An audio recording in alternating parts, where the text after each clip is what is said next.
करीब 7 साल से एक लड़की गायब थी जिसका नाम हैदर था। दरअसल उसकी बड़ी बहन जिसका नाम एना मैरी होता है, एना मैरी से तलाश करने के लिए लगातार कोशिश कर रही थी। जहां जहां भी उसकी संभावना थी वहां वहां जाती थी, बातचीत करती थी, लेकिन कोई सफलता नहीं मिल रही थी। आखिरकार पुलिस के पास जाती है और पुलिस के पास जाने के बाद एक क्लू बताती है। कहती है कि साहब, जो मेरा सौतेला पिता है दरअसल उसी के बगीचे के अंदर मेरी बहन दफन है, आप जाकर वहां देख लीजिए। पुलिस वाले कहते हैं कि तुम इतना यकीन के साथ कैसे कह सकती हो। वो कहती है कि मैंने अपने सौतेले भाई और बहन से जब पूछा तो उन्होंने कहा कि पिता ने तुम्हारी बहन को यहां मारकर दफनाया है। जब इस तरह की बात थी, पुलिस वालों ने इस मामले को गंभीरता से लिया और गंभीरता से लेने के बाद पूरे नियम कानून के साथ मजदूर लेके अपने साथ जाते हैं। और मजदूर ले जाने के बाद जब उस जगह की, उस बगीचे की जहां पर इशारा किया जाता था बार बार, दरअसल वहां पर जब जाते हैं और उसकी खुदाई करने की कोशिश कर रहे थे, तब उसका घर का मालिक होता है जिसका नाम फ्रेड होता है। फ्रेड बार बार मना कर रहा था, कह रहा कि साहब आप यहां गलत खोद रहे हैं, यहां नहीं है दरअसल लाश। क्योंकि वो हार चुका था। जब पुलिस ने अपने तरीके से बातचीत करने की कोशिश की और इस मामले के खुलासे की कोशिश की, तब जाकर वो फ्रेड टूट जाता है और वो कहता है कि साहब मैंने बगीचे में नहीं दफनाया, जबकि उसकी लाश को बाथरूम के पास दफनाया है। आपको यकीन ना हो तो एक बार मेरे कहने से इस बाथरूम के पास जाकर खुदाई कर लीजिए। आखिरकार जब पुलिस से बार बार वो एक ही बात कर रहा है तो मजदूरों को उस बाथरूम के पास लगाया जाता है, उस जगह की खुदाई कराई जाती है और खुदाई करने के बाद पता चलता है कि सचमुच वहां पर एक लाश दफन थी जो कि कंकाल का रूप ले चुकी थी। ये मामला फिर इसे कब्जे में ले लेते हैं। कंकाल के जो टुकड़े होते हैं उसके बाद को पोस्टमार्टम के लिए भेजा जाता है। जब पोस्टमार्टम हो रहा था तो पता चलता है कि इस कंकाल के अंदर एक नहीं बल्कि 2 महिलाओं की जांघ हैं, यानी कि एक जांघ का हिस्सा एक्स्ट्रा था। अब पुलिस के दिमाग में कहीं ना कहीं खनकने लगता है, खटकने लगता है। पुलिस सोचती है कि जहां बार बार रोका जा रहा था वहां भी कुछ ना कुछ है।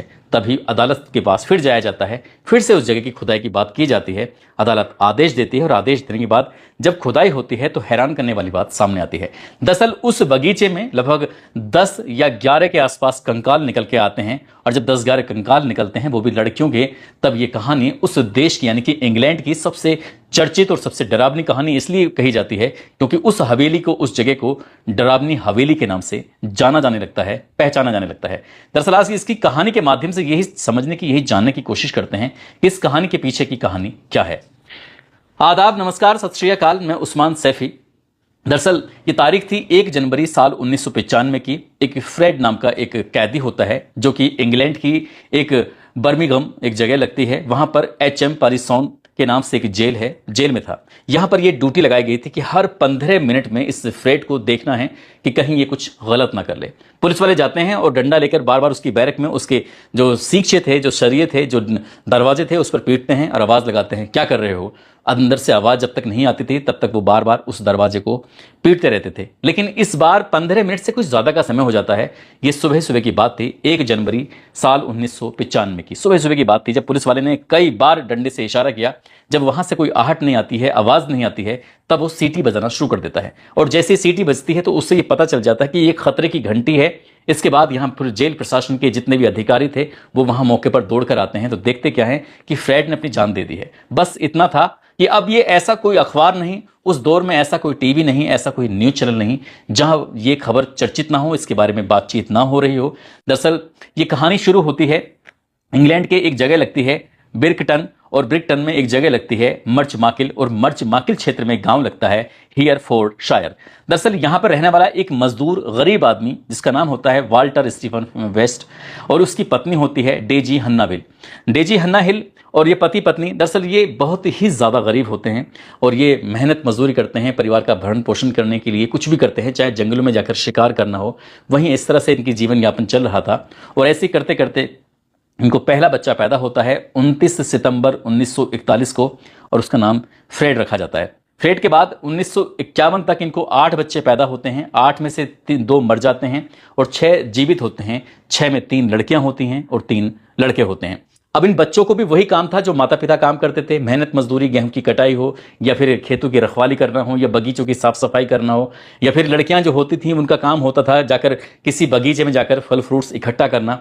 इस तरह से परिवार का भरण पोषण होता था और ऐसे ही जिंदगी चल रही थी। जो सबसे बड़ा वाला बेटा था जब 12 साल का होता है, तब 12 साल का होने के दौरान ही उसकी माँ अपने ही बेटे के साथ संबंध बनाना शुरू कर देती है। यानी कि सगे बेटे के साथ अपने माँ के साथ वो जो शारीरिक संबंध बनाता था, तब उस बेटे को शायद इस बात का एहसास भी नहीं था कि आखिरकार वो क्या कर रहा है।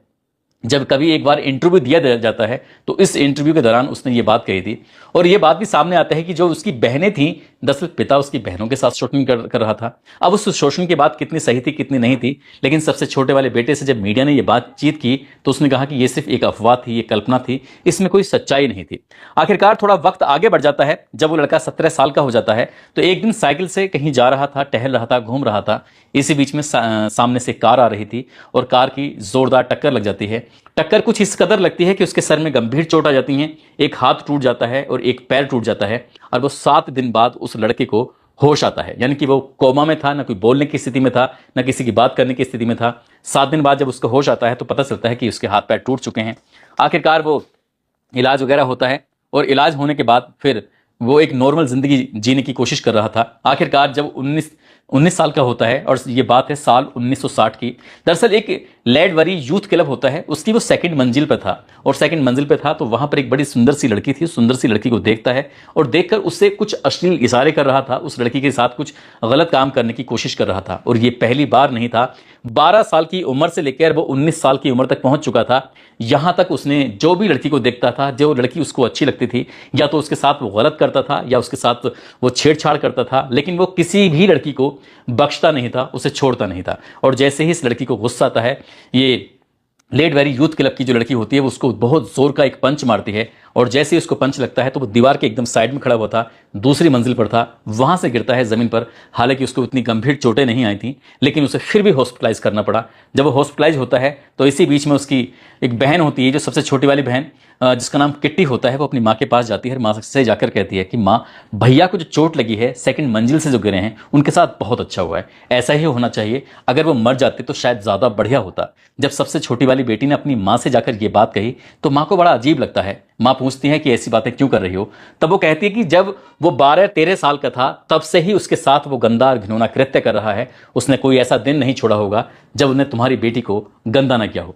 जब ये बात माँ सुनती है तो माँ ये सुनने के बाद इस बात को दबाने की कोशिश करती है और अपनी बेटी को शांत करने की कोशिश करती है, लेकिन ये परिवार के बाकी लोगों को जब ये बात पता चलती है तो बाकी लोग इस लड़के की शिकायत कर देते हैं, यानी कि फ्रेड की शिकायत कर देते हैं, और उसे पुलिस लेकर आखिरकार चली जाती है। और इस सितंबर 1962 की बात है, माँ की वजह से आखिरकार वो लड़का फिर से जेल से बाहर आ जाता है, और जब जेल से बाहर आता है तो उसकी फिर एक शादी होती है रैना नाम की लड़की से। ये भी साल 1962 की बात है। जब रैना नाम की लड़की से शादी हो जाती है तब उसने अपनी पत्नी से जब बातचीत कर रहा था, उस पत्नी के बारे में पता करने की कोशिश की, तो पता चलता है कि उसकी पत्नी तो शादी से पहले से ही प्रेग्नेंट है। जब अपनी पत्नी के बारे में पता चलता है तो वो पूछता है कि कैसे क्या हुआ, तब वो बताती है कि पाकिस्तान का रहने वाला एक ड्राइवर था, उस ड्राइवर से उसका अफेयर था, उसकी वजह से ये प्रेग्नेंट हो गई। लेकिन वो अपनी पत्नी के साथ ज्यादा वक्त नहीं बिता पाता, इसलिए उसने अपनी पत्नी को अपने से दूर रखने की बात कर ली, क्योंकि उसके परिवार के फिर लोग ये कहने लगते हैं, दरअसल ये नस्ल भेद का मामला था, क्योंकि पाकिस्तान के किसी व्यक्ति से अगर वो महिला अंग्रेज प्रेग्नेंट हो जाएगी तो जो बच्चा होगा वो बच्चा दूसरे उसका होगा, तो इसलिए उस रैना को वहां से निकाल दिया जाता है और रैना यहां से चली जाती है। रैना अपनी अलग जिंदगी जीने लगती है, और मौका पाने के बाद कुछ दिन के बाद वो दूसरी शादी करता है। फ्रेड दूसरी शादी करता है रोज वेस्ट नाम की एक महिला से, और उसके साथ वो जिंदगी जी रहा था, और ऐसे करते करते वक्त आगे बढ़ने लगता है। ये तारीख है मई 1992 की, जब उसकी बड़ी बेटी जिसका नाम लुइस होता है, उस वक्त वो 13 साल के आसपास की थी, और छोटा बेटा उसका 8 साल का था। एक दिन लुइस ने अपनी फ्रेंड से कहा, जब स्कूल जा रही थी, जाकर कहती है कि तुझे पता होगा या यकीन नहीं होगा कि मेरा जो बाप है वो मेरे साथ हर दिन कुछ ना कुछ गलत करता है। लुइस ने अपने पिता फ्रेड के बारे में जब ये बात कही तो उस लड़के को यकीन नहीं हो रहा था। उस लड़के ने कहा कि ऐसा नहीं हो सकता। उसने कहा यही बात सच है, और मेरा पिता बार बार ये कहता है कि अगर ये बात घर से बाहर गई तो देख लेना, तुम्हें मारकर वो बगीचे में दफना देगा, इसी तरह से जैसे कि तुम्हारी सोतेली बहन को दफनाया है। इस तरह की बात जब कही जाती है तो उसकी जो फ्रेंड होती है वो फ्रेंड अपनी माँ से जाकर कहती है और माँ को बताती है। ये तारीख थी 4 अगस्त साल 1992 के आसपास की बात है, जब वो बच्चा जाता है अपने माँ से जाकर कहता है कि माँ, तुम्हें पता है कि मेरी जो फ्रेंड है जिसका नाम लुइस है, दरअसल वो उसने मुझे एक बात बताई है। वो कहती है कि जो उसका पिता है वो भी उसके साथ गलत काम करता है, माँ है वो भी गलत काम करती है, जब ये साथ होते हैं, और छोटा भाई उसका 8 साल का है वो भी गलत काम करते हैं। जब फ्रेंड की माँ ने ये बात सुनी तो उसे बड़ा आश्चर्य होता है। वो एक पत्र लिखती है, और प्रशासन को पत्र लिखने के बाद ये सूचना देती है कि एक घर ऐसा है जहां पर बच्चों के साथ माता और पिता दोनों ही मिलकर गलत काम करते हैं। आखिरकार पुलिस को जब सूचना मिलती है तो पुलिस इस मामले को गंभीरता से लेती है, और 6 अगस्त 1992 को आखिरकार एक चोरी की झूठी सूचना तैयार की जाती है और उस घर में पुलिस प्रवेश कर जाती है। जैसे पुलिस प्रवेश करती है तो उस 8 साल के बच्चे से और साथ ही उस जो 13 साल की लड़की थी उनसे बातचीत करते हैं। उस वक्त वो डरे हुए थे, सहमे हुए थे, लेकिन पुलिस ने पूरे घर की जब तलाशी लेती है तो उस घर के अंदर से 99 यानी कि 99 अश्लील वीडियो मिलती हैं। और इस लड़की ने भी कहीं ना कहीं उसकी मां ने ये धमकाया था कि तुम्हारे पिता ने तुम्हारा वीडियो बना लिया है, अगर तुम्हें ये बात किसी को बताई तो देख लेना तुम्हारी सौतेली बहन की तरह तुम्हें दफना देंगे, तुम्हें मार देंगे, साथ ही जो तुम्हारा वीडियो है उस वीडियो को तुम्हारे दोस्तों को दिखा देंगे। इस तरह की बात थी, लड़की डरी हुई थी। हालांकि पुलिस ने इस मामले को फिर भी गंभीरता से लिया, क्योंकि इस मामले में जो घर के अंदर अश्लील वीडियो मिलती हैं और उसके बाद फिर इस लड़की का कोर्ट में बयान कराया जाता है। तो 7 जून 1993 को आखिरकार लुइस ने कोर्ट में जो बयान दिए वो बड़े चौंकाने वाले थे। दरअसल उसने इस बात से इनकार कर दिया कि ये मेरे पिता ने मेरे साथ कभी कुछ किया ही नहीं है। साथ ही जो उसका छोटा भाई होता है उसने भी इनकार कर दिया कि मेरे साथ कुछ हुआ ही नहीं है, जबकि अपने दोस्त को उसने अलग तरह की कहानी सुनाई थी। और जब मौका आया था पिता के साथ कुछ कार्रवाई कराने का तो हो ही नहीं थी। इसके पीछे बताया जाता है कि जो उसकी माँ होती है उसकी माँ ने अपनी बेटी को डराया धमकाया, जिसकी वजह से वो बेटी कुछ बोल नहीं पाती है। उसकी मां कहती है कि अगर तुम्हारे पिता जेल चले जाएंगे और मैं तुम्हें किसी भी कीमत पर छोड़ूंगी नहीं। आखिरकार उस जब मामला बयान नहीं दिया जाता है तो बयान ना देने की वजह से ये बात खत्म हो जाती है, उसे जेल से छूटना पड़ता है। लेकिन इसकी पहली पत्नी की बेटी होती है जिसका नाम एना मेरी होता है। एना मेरी लगातार अपनी बहन को साल 1987 से लगातार तलाश कर रही थी। 1987 तक उसकी जो बहन हैदर होती है दरअसल वो अपने पिता के साथ ही रहती थी, यानी कि सौतेले पिता के साथ रहती थी। बार बार वो घर में आती थी और पूछती थी कि मेरी बहन कहाँ है। तो बहन के बारे में कोई यहाँ से जानकारी नहीं मिलती थी। घर में 2 बच्चे थे, उन दोनों बच्चों से भी बार बार वो पूछती थी, लेकिन वो बच्चे भी नहीं बताया करते थे। इस बीच में जब उसका पिता जेल चला जाता है साल 1993 में, तब जाकर वो उनसे पूछती है, तब जाकर थोड़ी सी बात बताते हैं कि घर के आंगन में जो बगीचा है उस बगीचे में उन्होंने तुम्हारी बहन को, यानी कि हमारी सौतेली बहन को दफनाया हुआ है, आप वहां जाकर देखिए। अब इसके बाद वो लगातार एना मेरी पुलिस के पास जाती है। पुलिस के पास जाने के बाद बार बार कहती है कि साहब एक बार जाकर देख तो लीजिए, क्योंकि मेरे पास पुख्ता जानकारी है, पुख्ता सबूत हैं। आखिरकार पुलिस ने 23 फरवरी 1994 को पुलिस जाती है, मजदूरों के साथ जाती है ताकि घर में उस बगीचे की खुदाई हो सके। और जब बात खुदाई की आती है तो फ्रेड बार बार मना कर रहा था कि आप यहाँ क्यों आए हैं। और जब उस कोर्ट के आदेश वाली बात आती है तो कोर्ट के आदेश दिखा दिए जाते हैं। आखिरकार वो अपने इस जो जाल उसने पहले से बुन रखा था उस जाल में वो फंस चुका था। वो डर जाता है, वो कहता है कि बगीचे में नहीं बल्कि उसने अपनी बेटी को बाथरूम के पास दफनाया है। उससे पूछा जाता है कि तुमने अपनी बेटी को बाथरूम के पास क्यों दफनाया है, तो वो कहता है कि कुछ राज की बात थी, उसे पता चल गई थी, इसलिए मैंने उसको दफना दिया। आखिरकार उसकी लाश को निकाला जाता है, लेकिन वहां एक जांग की एक हड्डी एक्स्ट्रा मिल जाती है और उस हड्डी से पता चलता है कि ये तो किसी और लड़की की है। तो इसके बाद फिर पुलिस ने कानूनी कार्रवाई के तहत आखिरकार बगीचे की जो खुदाई की जाती है तो वहां से 10 या 11 के आसपास कंकाल निकलते हैं। और जब कंकाल निकलते हैं तो उनके बारे में पड़ताल करना शुरू कर दिया जाता है कि आखिरकार ये कंकाल किसके हैं किसके नहीं हैं। तो पुलिस ने फिर पिछले का जो पूरा रिकॉर्ड था उस रिकॉर्ड को खंगालना शुरू किया और लोगों से जानने की कोशिश की। और जब 10-12 कंकाल निकलते हैं तो उस दौर में बड़ा हड़कंप मच जाता है। बड़ी संख्या में लोग फिर पहुंचने लगते हैं कि मेरी बेटी गायब है, मेरी बहन गायब है, मेरी मां गायब है, इस तरह की बातें थी। जब अलग अलग लोग थाने पहुंचते हैं तो 30 से ज्यादा ऐसे मामले थे जो लड़कियां गायब थीं, उनके बारे में कहीं किसी को कोई खबर नहीं मिल रही थी। जिनमें एक लड़की का नाम आता है एनी मैकोल, जो कि जुलाई 1967 को गायब हो गई थी और उसकी लाश भी इसी के घर के अंदर से, यानी कि बगीचे के अंदर से निकली थी। उसके बारे में पता चलता है कि वो 8 महीने की गर्भवती थी।